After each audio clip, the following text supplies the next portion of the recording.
कांग्रेस संगठन सृजन अभियान में समस्त सांगठनिक जिला कांग्रेस सभापति चयन नहीं एआईसीसी पक्षर नियुक्त 2 जन पर्यवेक्षक भुवनेश्वर पहुंची।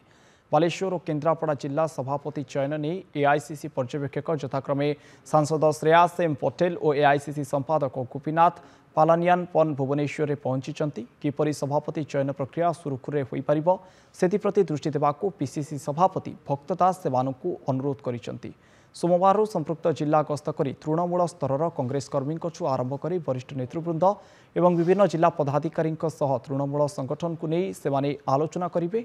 जिला सभापति चयन नहीं एसटी एससी ओबीसी महिला युव एहीपरि समस्त वर्गर 6 जन नाम जेपरि रहिब से स्वतंत्र दृष्टि देवे एवं सुपारिश करेंगे।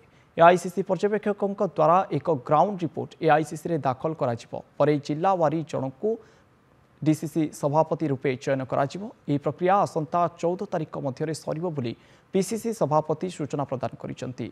सोमवार मध्य किछि पर्यवेक्षक आसी पहुंचबे बोली पीसीसी गणमाध्यम विभाग पक्षरु एक प्रेस विज्ञप्ति सूचना प्रदान करा जायछि।